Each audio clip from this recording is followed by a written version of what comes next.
চট্টগ্রামের পলাতক আওয়ামী লীগ নেতাদের অনেককেই একসাথে দেখা গেল মধ্যপ্রাচ্যের দেশ সংযুক্ত আরব আমিরাতে। সামাজিক যোগাযোগ মাধ্যমে ভাইরাল হওয়া একটা ভিডিওতে দেখা যায় আজমানের কাচ্চি ডাইন রেস্টুরেন্টে অনুষ্ঠিত এক অনুষ্ঠানের মঞ্চে বসে আছেন চশিকের সাবেক কাউন্সিলর হাসনি সহ অনেক আওয়ামী লীগ নেতারা।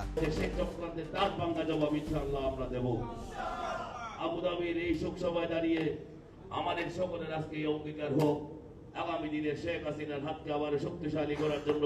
এ সময় মঞ্চে বক্তব্য দিচ্ছিলেন ফটিকছড়ির সাবেক উপজেলা চেয়ারম্যান মোহাম্মদ আবু তৈয়ব। তৈয়বকে তার বক্তব্যে আওয়ামী লীগ নেতাদের তিরস্কার করতে দেখা যায়। গণভবনে বসে এসির হাওয়া অনেক পেছো, হাজার হাজার কোটি টাকা কামাইছো, দাও চট্টগ্রামের জন্য 200 কোটি টাকা দাও। আমরা চট্টগ্রাম থেকে আগুনের রক্তে স্টুডেন্টকে দাঁড়িয়ে দিই, আন্দোলনের রক্তে স্টুডেন্টকে দাঁড়িয়ে। এ সময় আওয়ামী লীগের সাবেক মন্ত্রী হাসান মাহমুদকে উদ্দেশ্য করে বিষোদ্গার করেন আবু তৈয়ব। যখন বেলজিয়াম থেকে ফোন আসে, তখন বলে কি ভাই আমার মেয়ে চাকরি করে সেই চাকরির টাকা দিয়ে আমি কোন মতে চলতেছি। কত বড় ঠিক না বাপ্পা, এই আসমানে সম্পত্তি আছে, আসমানে আসমানে আছে না?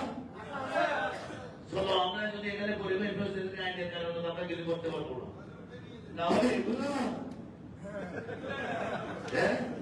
জামাত বিএনপি বক্তব্য আমরা ভাঙবো।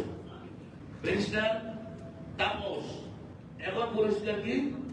যত সামসাগিরি করতে পারবে, যত সামসাগিরি করতে পারবে তার পুরস্কার সে একটা পোস্ট পদবি পাবে। বক্তব্যে তৈয়ব ছাত্রলীগের অনেক অপকর্মের কথাও তুলে ধরেন।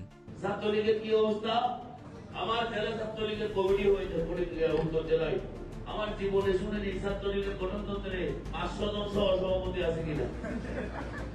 ছাত্রলীগের গণতন্ত্রে 500 জন সহ সভাপতি 5000 টাকা পর্যন্ত নিতে একটা ঘুষ দিয়ে। এই তো ছাত্রলীগের কাছে এখন 500 জন এগুলো কোথায়? এখন তুমি দ্বিতীয় দেখা যাচ্ছে তাদেরকে। এই ভিডিও দেখে সাধারণ মানুষজন বলছেন, ভারতের পর আওয়ামী লীগের আরেক আশ্রয়ের জায়গা এখন আরব আমিরাত। আমরা যখন আওয়ামী লীগের সুষমা আসে, যখন পোস্ট পদবি যখন কোনো কিছু চায়, তখন বলে কি জানেন? আপনারা সন্ত্রাসী, এটা হবে না।